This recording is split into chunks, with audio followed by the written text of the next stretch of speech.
Assalamualaikum and a very good day to everyone. Welcome to today's forum titled How Can Muslim Majority Countries Use Global Communication Technologies to Share Authentic Narratives about Islam and Counter Misinformation? Before we start, let's first introduce ourselves. I'm as the moderator, Aziz Aiman bin Hisham, metric number 2513227. And my name is Ahmad Najat bin Sadrul Azham, and my metric number is 2512849. And my name is Nabila Miti Sukaria. My number is 2517116. I am Wafa binti Nur Azisham and my metric number is 2514096. My name is Wanidina binti Faizal. My metric number is 2510868. And my name is Nur Akila Nadira binti Kamar Zaman and my metric number is 2515318. For everyone. So, in an era where social media, artificial intelligence, and instant communication shape global perceptions, misinformation about Islam can spread faster than fact. This not only fuel misunderstanding but also deepens culture and religious divides. Today, we will explore how global communication technologies, when used ethically and strategically, can promote accurate understanding of Islam, encourage meaningful dialogue, and also contribute to peace and mutual respect. So, without further ado, let's us begin with our first speaker. So, Brother Najat. Nowadays, there there are a lot of misinformation about Islam in around the world. My question is how information about Islam get misinterpreted in the media. Okay, Bismillahirrahmanirrahim. First of all, Assalamualaikum to the all speaker, and thank you to the moderator as well. So, before we continue our conversation a little bit further, I would like to ask Brother Haziq a simple question. Okay, when people today want to learn about Islam, where do they go? I say they go to mosque and sometimes Islamic place. Okay, it's correct. But most of the time, they don't go to the mosque or Islamic facilities or whatsoever, but they go to their phones. Okay, so this is where technology comes in. And today, Islam is shared through social media apps and online platform. And if someone is curious about prayers, they can find a short YouTube videos about 2 minutes about the steps and so on and so forth. And during Ramadan, Muslim post their daily vlogs about fasting and doing charity and also a family gathering. And in Malaysia, Islamic talks are live stream and also religious reminders are shared on Instagram as well. And there are also an apps help Muslim to track their prayer times and to read the Quran and also give zakat. And so in a real life situation, technology is used to show as something as practical and peaceful. So but the problem is starts when this information reaches Western media. So in many news report, when violence happens and the person who are involved are Muslim, they are the word Islam is quickly attached to the story. Headline use like the terms like Islamic terrorist or Muslim extremism, but when similar crimes are committed by non-Muslim, religion is rarely mentioned, and this creates a pattern where Islam is constantly linked with danger and violence. So over time, this thing become a stereotype, and because of this, many Islamic concepts are misunderstood and misinterpreted. That's unfair. Yeah, this is unfair. Okay, and for example, the word jihad. Okay, Yeah. the word jihad in everyday Muslim principle or understanding, we refer it as a personal struggle, like improving your character, controlling your anger, and doing good in society. But media portrays otherwise. Like Western medias, they refer jihad is almost always connected to war or violence, and they immediately associate it with terrorism and not self-discipline or moral effort. So another example is Sharia law, and currently in Malaysia we use Sharia mainly deals with personal matter for Muslims such as marriage, inheritance, and religious duties, and it exists alongside a civil law. But Western media often portrays Sharia as harsh and oppressive. So without explaining how it actually works in a real life situation, this lead people to fear something they don't fully understand. So social media they make this thing worse and worse.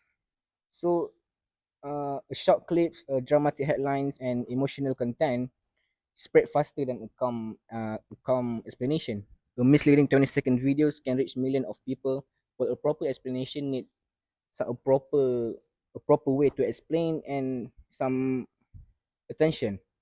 So algorithm doesn't promote accuracy, but they promote engagement. So even though Muslims use technology to explain Islam sincerely, misinformation often spread louder and faster, and this can create a gap between real Islam and media Islam. So in real life, if we look at closely in Muslim daily life, Muslim goes to work and help their neighbors, raise families, and also contribute to society. But in media narrative, they portrays it as a Islam is often reduced to conflict and controversy. But in the end of the day, Islam is not being misunderstood because Muslim are silenced, but it is misunderstood because misinformation is louder than explanation.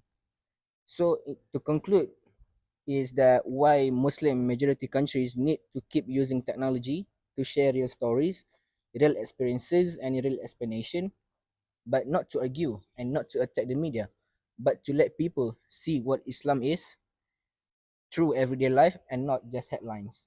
I think that's all from me. Yeah, yeah, thank you. I agree with you. Some of the non-Muslims around the world, when they heard about the Arabic term such as the Sharia and whatsoever, they feel like, oh, this is bad, this is terrorism, but they don't even want to search about the meaning. So yeah, I can agree with that. Thank you, Brother Munajat. So the next is for Sister Akilah. Right? So how can social media prevent the spread of misinformation about Islam? That's a really good question. So thank you, moderator and the panels. So what is actually social media? Social media is a global communication tools that support speed, reach, and also accessible for everyone across globe. So there are multiple social media, for example, like YouTube, TikTok, Instagram, and also X that allow communication without any media gatekeepers. So, um, however, this matters. Um, this makes misinformation about Islam often spread through edited clips and misleading headlines, like Brother Nija already mentioned, and content being taken out of context. However, social media allows immediate clarifications from official and credible sources. I would like to start off by saying one of the most famous social media that is being used widely today, which is YouTube, and I'm sure everyone here know YouTube. Yeah. So we know YouTube support a long form explanation and built-in verification tools. So one of the major benefits is auto captioning in English and other languages. So YouTube reports support over 100 language through the automatic caption. So when we take a look at Islamic lectures in YouTube, khutbah, or even interviews, they will include an English caption. So it is easier for the global audience to understand the message that is trying to be interpreted without relying in any third party or translation. So this helps to reduce one of the most crucial problems that encourage misunderstanding, which is language barriers. So one of the example is Malaysian Islamic Institution upload Friday khutbah with Malay audio and English caption, so that the non-Muslim viewers or international audience could follow the message clearly. And from my own experience, I got to understand the international scholars better through captions. And I can also share those videos to my friends or even my non-Muslim friends without having needing to explain about the religious terms myself because they already provided the captions. So as I mentioned, auto caption also helps to prevent miscommunication. So when caption appears on screen, viewers could follow the full sentence rather than the short clips that could be taken out of context. So this limits the misquotation and selective editing, which often fuels the false narrative about Islam. So furthermore, there are other social media platforms such as Instagram and TikTok that is widely used by the youth audience.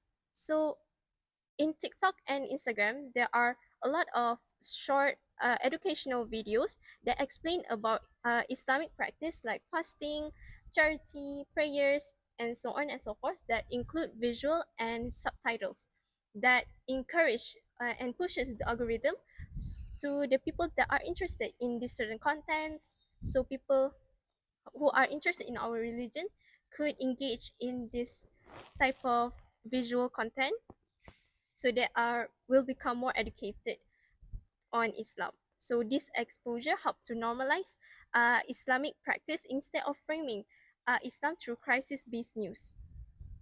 So through my own observation, by seeing short reels explaining about Ramadan routine often attract respectful question in comment section. For example, we can see when it is Ramadan, a lot of content creators or even non-Muslim content creators engage in the Ramadan in fasting because they find it interesting that their Muslim friends are doing it, so they are making content on fasting. So it encouraged Islam as a more open, not open, a more diverse religion that is not very strict and like everyone can practice it. Other than that, as I previously said, social media also support rapid connection. So when misinformation spread, official accounts could respond within hours using threads, videos, or pin posts. So speed matters when it comes to misinformation. According to the research on UNESCO, shows early correction reduce misinformation reach significantly within the first day. So digital platforms allow immediate response rather than waiting for traditional news cycle. So lastly, um, government institution could also track social media use from their audience. So the data that is being collected through the social media engagement could pinpoint which misconception appear most often. So communication team and produce target content addressing specific false claim. So this feedback loop strengthens accuracy and relevance. So to sum up, social media support authentic representation through accessibility, speed, transparency, and interaction. Features like auto caption, modernization, and live engagement reduce misinformation by improving clarity and trust across global audience. So that's all. Yeah, thank you. What an excellent point. I agree with you that in YouTube, I love to watch Islamic lectures from Ustaz Azhaidus. You know him, right? Yeah, I'm happy that many people can understand him through the auto caption. Okay, so uh, next is Sister Abel, right? Yeah. As a young content creator, how can we contribute to countering misinformation about Islam online? All right. Thank you for your question. As a young content creator, I truly believe that youth play a very important role in shaping how Islam is seen globally today. So, this is because young people nowadays are most active user on digital platforms such as TikTok, YouTube, Instagram, or even podcasts like this. Okay, most of my people around my age do not get information from a newspaper or TV anymore. We usually get the information from short video, reels, or even an online discussion. Okay, so if misinformation about Islam is spreading on this platform, it only makes sense if us Muslim, a young Muslim, should also be present to share the truth about Islam and to take to about our justice. Okay, first, I think youth can create relatable content. This means that when they're doing a content, they should do a content that feels real and close to people daily life. For example, instead of giving a long religious lecture, we can make a more simple one that explain how and explain an answer about a common question about how Islam works. For example, what does Islam really teach about peace, or why do Islam um, pray 5 times a day? Okay, when information is short, friendly, and clear, people are more likely to listen and understand. Okay. Second, I think storytelling is very powerful because young content creators can share their personal experience about growing up as a Muslim in this society. I think they can share about their struggle, how they're balancing faith in a modern life. And when people see Muslim as a normal individual with a value, dream, and struggle, stereotype about Islam will slowly disappear. Storytelling creates an emotional connection, not just an information. I think the third one is creativity. I think creativity is very, very important. Matter a lot because youth can use animation, simple graphic, even a humor, as long as it respectful. So creative content spread faster and reach a bigger audience because people who normally not search for religious content, uh, this video will reach them.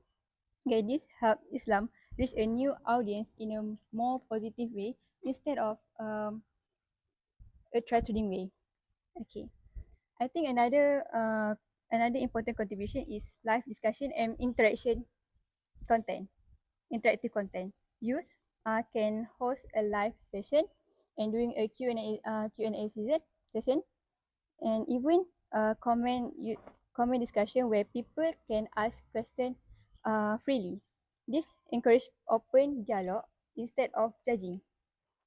When questions are answered calmly and respectfully, misunderstanding can be corrected before they grow bigger. Okay, besides creating a content, nowadays when we just like Brother Nejat said, nowadays when we open TikTok, a platform, we can see a lot of misinformation and news that are completely different from what the real um, scenario is. Young people need to know how to recognize a fake news. Fake news, edited video, or even a misleading headlines. Not everything we see online is true, even if it goes viral. By learning how to check sources or verify information, youth can avoid spreading about a harmful false content about Islam. Okay, we also need to remember that youth, like us, represent the tone of the Islam online. So if we respond with anger and insult, people will associate the behavior with their religion itself. So, but if we respond with patience, kindness, and fact, it reflects on true value of Islam. Okay, lastly, I think you should work together, not alone. Collaboration between content creator, educator, and organization help create stronger and more reliable content. So, in conclusion, youth are not just a user of technology, but we are creator, we are storyteller and educator. By using this, young people can help share authentic narrative about Islam and reduce information in meaningful way.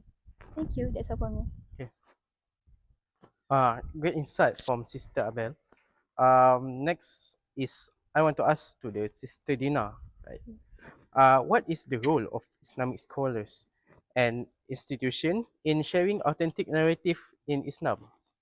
Okay, thank you for the opportunity and very good day to everyone.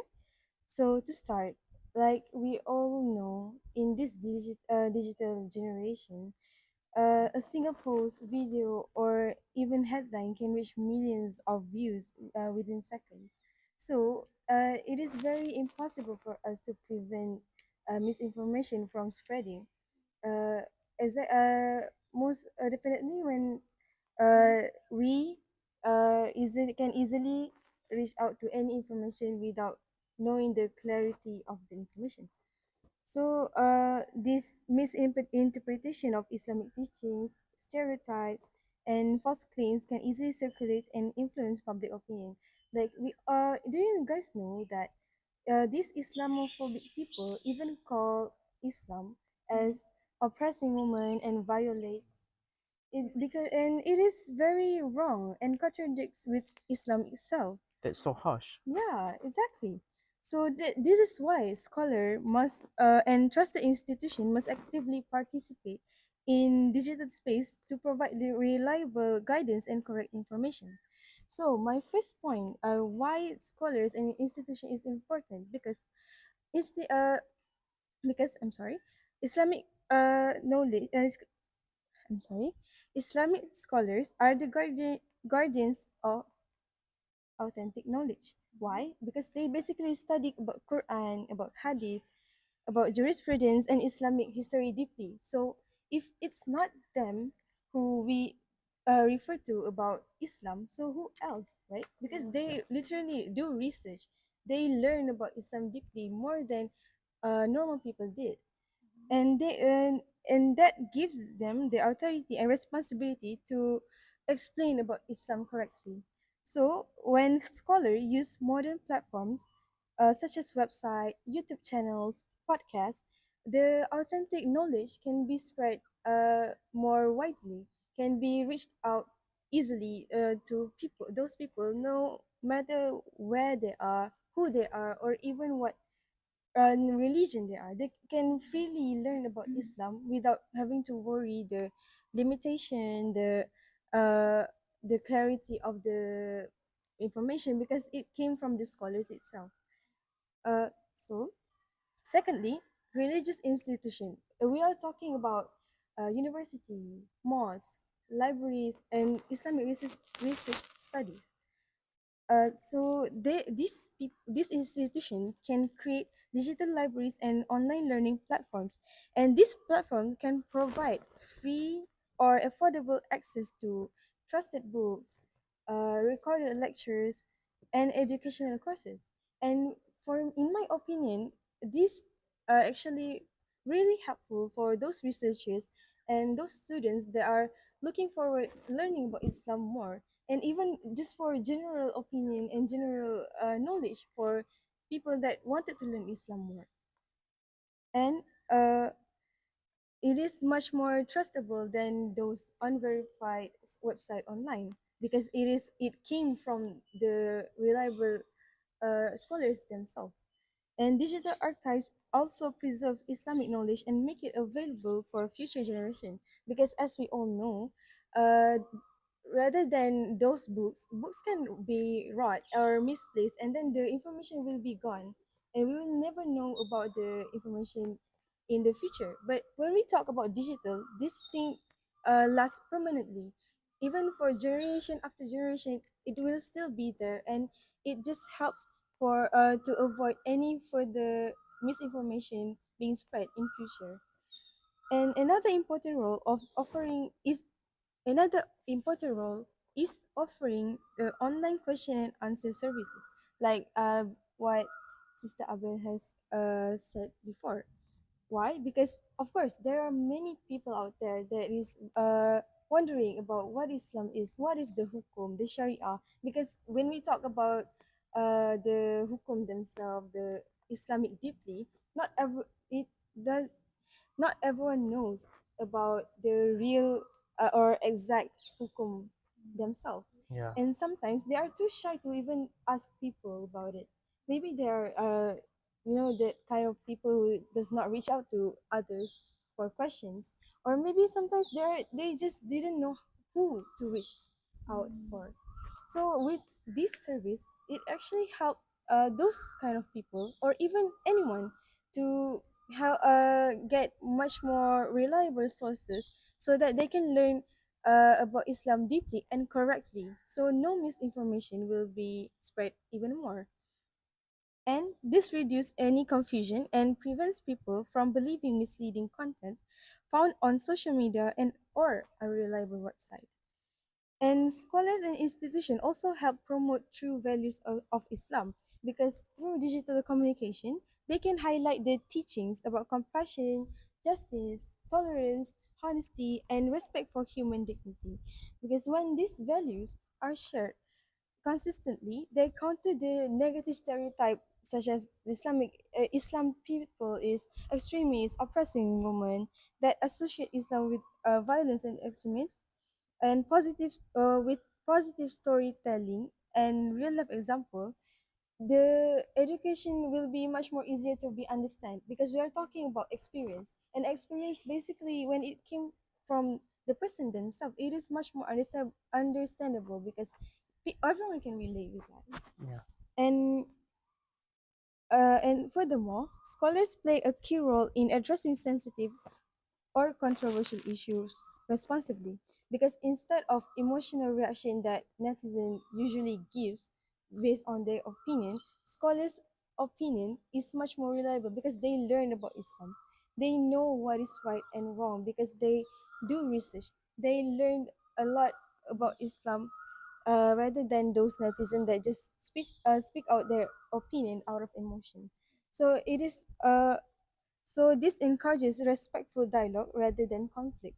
When people see calm knowledge came from the scholars, they know that the source can be trusted and the credibility is very trustworthy. However, while using modern technology, scholars must maintain ethical standards and academic integrity.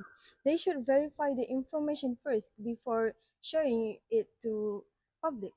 To this, to they should do this to avoid any further misinformation and because authenticity and honesty are essential in building long-term trust with audience.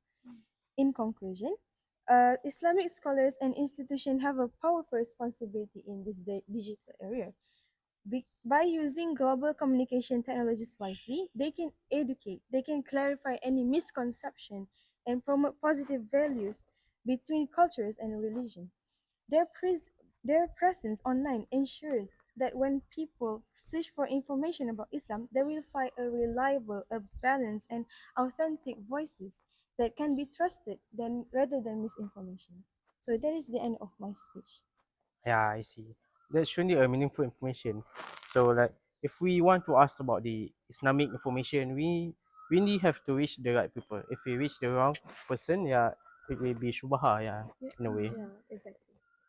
Okay. For the last panelist for today, I will ask Sister Wafa, how Muslim in majority country can build their own high tech tools.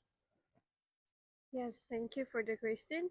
Um, and a very good day for everyone. Um, so from the start until the Sister Dina's speech, we have the narrative from our scholars and we have the passion from the youth creators like Sister Abel. But the missing link is the global infrastructure where how can we deliver it.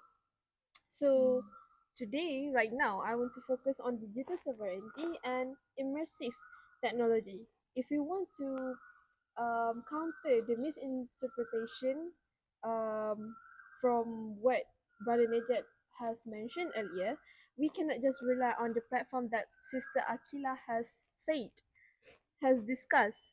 So we must build our own digital bridges. So first, let's talk about um, the neural machine translation NMT. So currently a profile lecturer from Indonesia scholar or a documentary from Egypt, um, we can see that it is often locked behind a language barrier. So, by investing in AI-powered translation, Muslim majority countries can instantly subtitle and dub authentic content in 50 plus languages. So this we can ensure that a student in Brazil or a journalist in Japan can access the authentic scholarship like Sister Dina has mentioned in their own language in real time. So secondly, to truly dismantle the stereotypes that Brother Nejat has highlighted before, we should move beyond 2D videos and use virtual reality, which is we all know as VR. Imagine a global virtual mosque or a VR tour to a house of wisdom in Baghdad. When people experience our heritage through immersive tech, it creates empathy that a news headlines can never destroy. This is what we call empathy technology. So finally, we must address digital sovereignty. We need a unified content hub, which is a cloud-based library owned by Muslim majority nations.